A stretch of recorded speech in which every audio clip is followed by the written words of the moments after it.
It was a bright, sunny afternoon. The group were headed through the outskirts of Brightholme, with the streets being relatively quiet for the suburban atmosphere. Sawyer looked around at the others before starting to speak up. Hey, I think I'm ready to speak more about myself. Finally gonna stop keeping secrets from us, son, eh? Ow! What was that for? Jacob rubs his arm as Nabi had just punched him. I was first found in some woods when I was very little, by Sotosio. I was initially raised by him, but he had to give me away to some other family members. King Caesar and Queen Aneris. Jacob looked at Sawyer incredulously. You're telling us you're royalty? Adopted royalty, I guess. Sawyer keeps her head low. I was kept inside the castle for my own protection. I didn't really know much more about the outside world other than what a few other family members came in and told me about. Sotosio would often check up on me, along with Rags, Owen, and Stellan. Jacob kept his eyes firmly on the road, directing his horse. However, was taking all the information in. Well, I'm sorry to say, my lady, that I've not heard of this family. Best thing we can do is to get you to this Sotosio and he can sort the rest out. Nabi craned her head round from the cart to talk to Jacob. Well, according to Arnold here, he's last seen his master 100 years ago, at least. Where are we meant to begin to try and find him? Jacob shrugs nonchalantly. Well, we have a couple of leads. The crazy old bugger from the watchtower said Sotosio was, at Autumn Hills. And if that's not the case, well, I'll try the university first in Brightholme. They should have a lot on such an important figure. Nabi nods in agreement. It's a shame that Arnold can't really remember much. Arnold locked eyes with Nabi. I can remember lots. I just need a makeover. Oh yeah, sure thing, Arnold. Sawyer gets the whole group's attention. Something else I need to tell you all. I'm sorry I put you all in so much danger. Jacob, sensing Sawyer's upset and sensing the upcoming tenseness of the situation, decided to pull into a small alleyway to keep away from prying eyes and ears. Upon making sure no one was looking and listening, Jacob hopped off of the driver's seat and headed into the car area, squatted down near Sawyer and looked straight into her eyes. Alright, listen, lass. I know I've been harsh on you for the past week or so, but I'm gonna have to be more serious here. If you're saying that we're in danger, you're gonna have to answer my questions, okay? I'll try to be as kind as I can, but I need you to answer them. Don't just do it for me, do it for all of us, okay? Can you do that? The reason I was given to the royals was because of the church. They're after me, wanted me dead, essentially. The same church who gave you those robes? Sawyer nods again and explains further. The church assaulted the castle I called home. Luckily, I was sent to somewhere called Applebrew Farm. That's where you probably recognise me from, Gregory. Gregory, who had been quiet all this time, perked up. I thought I knew you from somewhere. Why didn't you tell me? I can barely remember anything as it is. It was to keep you safe, Gregory. The church found us. For goodness sake, you died!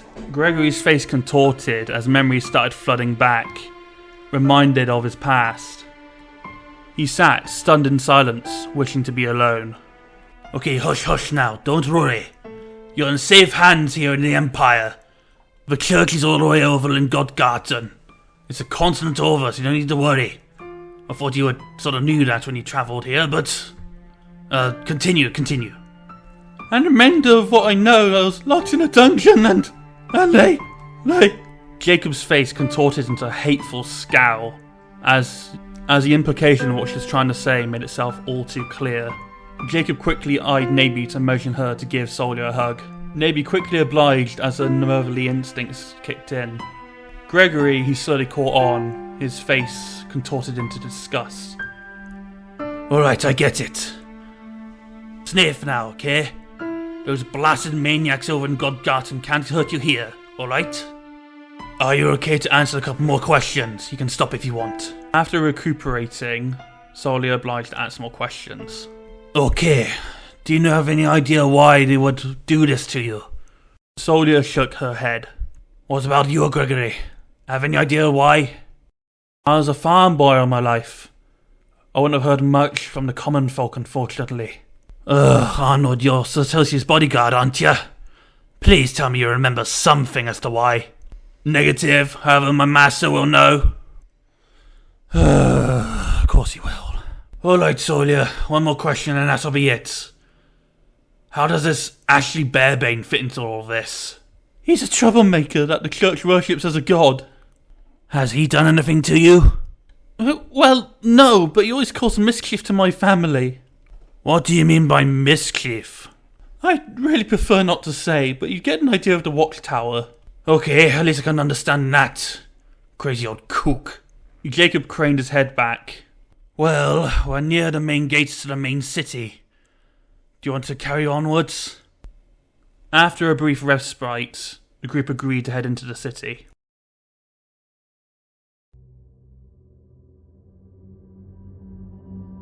Inside the heart of the forest, north of Vale Green, a camp of demons surround the portal leading to the hell from which they came.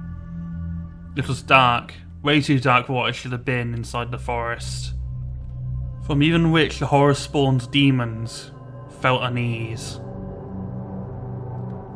All of a sudden, an ancient face that even these demons did not want to see ripped itself through the portal.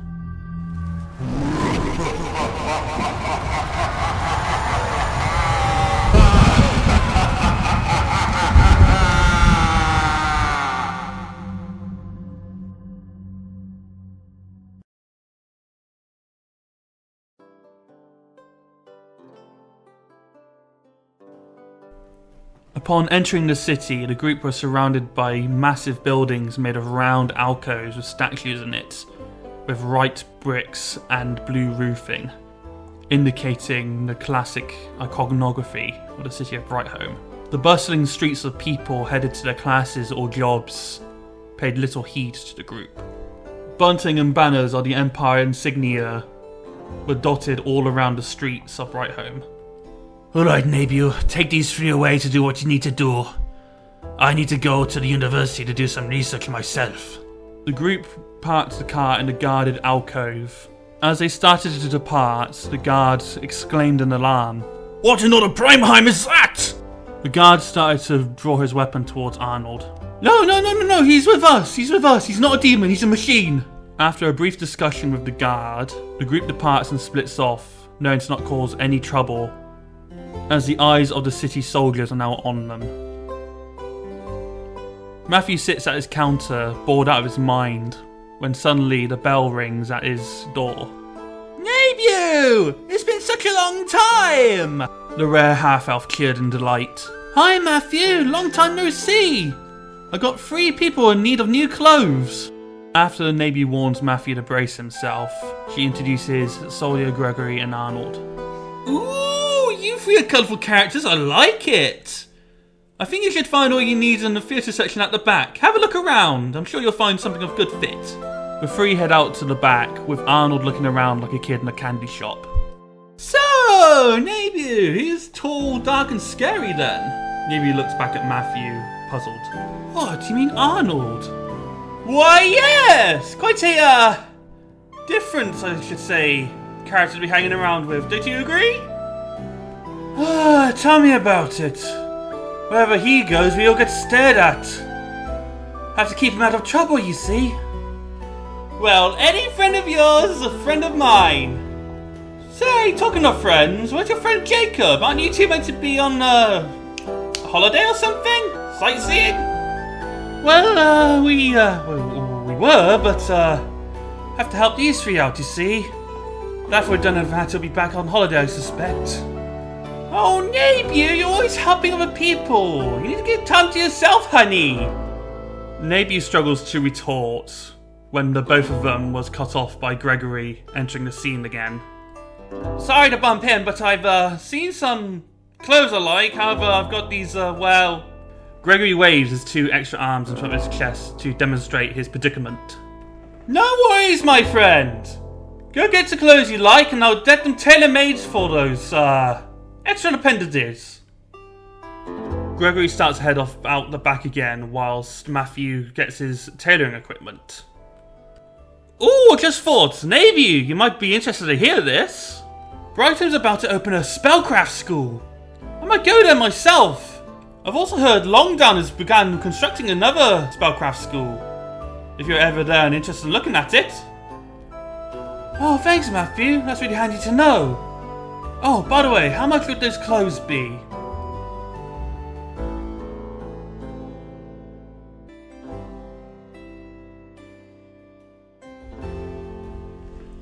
Jacob walked up the steps to the university. He entered a grand hall lined with bookcases and librarians walking in between them. He went out to search for a nearest receptionist. Excuse me, have you got any information on a great Saltosio? Oh, certainly. Many of the professors here know of him. He's a donor to the recent spellcraft school that's opening up in Brightholm here. He's currently made residence in somewhere called Autumn Hills, I believe. Oh, excellent. Thank you very much. Also, where's your history and religion section in the library? After being pointed out where he needs to go, Jacob grabbed a whole bunch of books, plonked them onto a desk, and started reading through the most relevant ones that he could find, mulling through the information in his head. Okay, so I found this for a family. Oh god, how old? That's like ancient times. Are these 2 time travelers or something? This Saltosia must have a very long lineage then. After reading through the historical books and not getting much fruitful information, with an exasperated sigh, Jacob turned to the religious books, in which he had vast amounts of contradictory information regarding Solia's people. He did find links between Solia's people and a legendary, ominous monster, which sent a chill up his spine. Getting nowhere with these fairy tales. What is about a pantheon anyway? The only other useful information that Jacob got was about the Pantheon, the heavens where all the gods ruled above, and a mythological figure who would go around bearing gifts, wearing a bucket on his head and carrying a mop, who he obviously recognised as Ashley. Oh, Emperor's balls! I'm only getting bits and pieces of information. I'm not getting a good picture. I need a drink. After absorbing all of this information, he decided to go to the bar to let it all go, murmuring to himself all the while. Oh, Jacob, what have you got yourself into? I might miss these colourful characters once we drop them off, but I'm not gonna miss their baggage, that's for sure.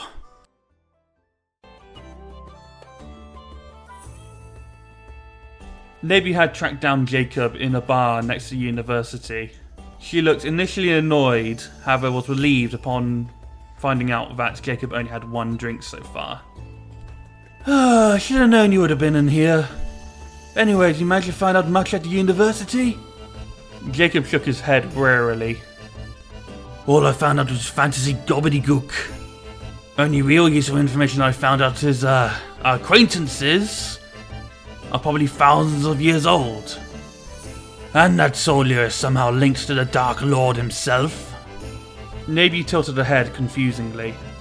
A Dark Lord? You mean like to do with demons and that? Sort of. He's a children's fairy tale character. Dark and evil, you get the idea. The 2 of them jumped as suddenly a glass smashed onto the floor. Oh, sorry about that. I think I had too much to drink. I'll be headed off home. Jacob turned to Nabi with a cheeky grin on his face. Ooh, spooky how that just happened. He must be coming to get us. Ooh. Jacob mocked as he curled 2 fingers to his head that looked like horns. I am 100% geared up and ready for battle. Sawyer and Gregory quietly sat next to Jacob and Nabu whilst Arnold awkwardly stood there. Sawyer, you're safe here. You don't have to keep your hood up, by the way. Nabu affirmed. It's fine. The group turned to the entrance of the bar as cheers and celebrations could be heard throughout the streets, as well as a parade march. One of the particularly rich patrons in the bar gets the crowd going by offering free drinks. Here's for our brave soldiers in the name of the Empire! With this proclamation, the entire bar area was suddenly filled with music and dancing. Arnold slowly turns his head towards Nabu, which Nabu could have swore looks like he was smiling. Festivities detected. Activating celebrational music. Arnold, don't you dare! Lucky for the group, only an air hiss noise could be heard, emanating from Arnold's back tubes. Flapping back crack, I need repairs. Jacob, frowning, slides his drink away. I'm headed upstairs. I'm not in a celebratory mood. I think we better book our rooms as well. Come on, you three. I want to stay around for the party! Arnold, do you mind? I'm trying to get dressed. Arnold stared at the half-naked Nabu, retorting. You are at your most vulnerable. I shall protect you. I am a sentry bodyguard. Arnold, I don't need protecting. Please, face the wall or something. Nabu spent the night awkwardly trying to sleep, whilst Arnold looked at the wall. In Jacob's room, Gregory and Sawyer were quietly talking to each other after they had got dressed. Oh, shame there's only 2 beds. It's no worries, you can share mine if you want. You sure? Jacob craned his head from his bed. Oi! No rumpy-pumpy tonight from you two, please.